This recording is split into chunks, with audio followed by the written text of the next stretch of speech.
ലോകകപ്പ് കാണാൻ വേണ്ടി, അതിന്റെ ഫൈനലുകളോ സെമി ഫൈനലോ കാണാൻ വേണ്ടി തന്റെ കൈക്കുമ്പിളിൽ കോഫിയുമായി പിടിച്ചു നേരം വെളുപ്പിച്ച ചെറുപ്പക്കാരെ, അള്ളാഹുവിന് വേണ്ടി ഒരിക്കലെങ്കിലും ഉറക്കമൊഴിക്കാൻ നിങ്ങൾക്ക് കഴിഞ്ഞിട്ടുണ്ടോ? അള്ളാഹ് ചോദിക്കൂലേ?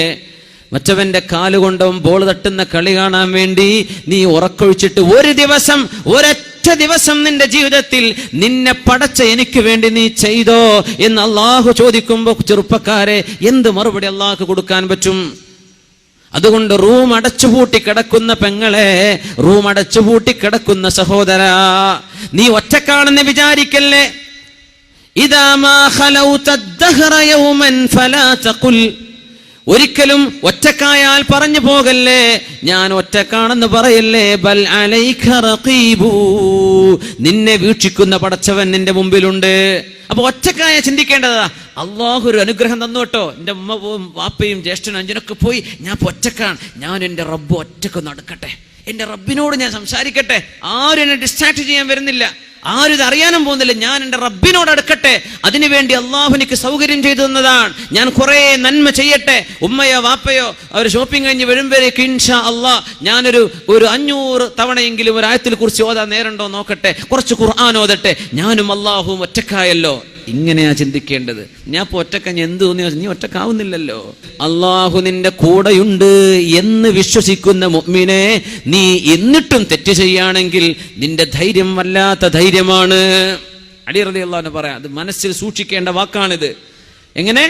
നീ തെറ്റ് ചെയ്യുന്ന സമയത്ത് അള്ളാഹു നിന്നെ വീക്ഷിക്കുന്നുണ്ട് എന്ന ബോധമുണ്ടായിരിക്കെ എന്നിട്ടും നീ തെറ്റ് ചെയ്യുകയാണെങ്കിൽ നീ വല്ലാത്ത ധൈര്യമാണ് കാണിച്ചത്.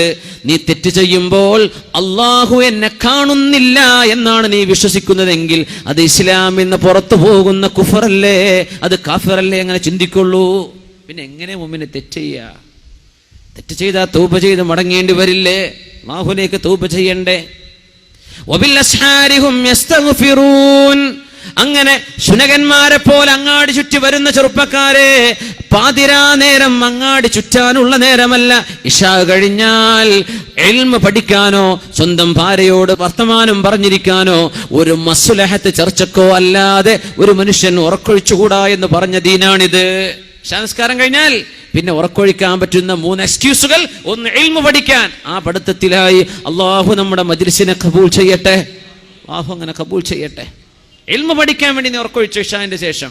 പിന്നെ ജോലി കഴിഞ്ഞ് വരുന്ന ഭർത്താവിന് തന്റെ ഭാര്യയോട് വർത്തമാനം പറഞ്ഞിരിക്കാൻ പകലന്തിയോളം നേരം കിട്ടിയിട്ടില്ല.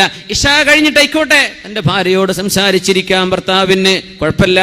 പിന്നെ ഒരു മസ്ലഹത്ത് ചർച്ചക്ക് ഇശാഇന്റെ മുമ്പ് നേരം കിട്ടിയിട്ടില്ല, എന്നാൽ പിന്നെ നമുക്ക് ചർച്ചയാവാം.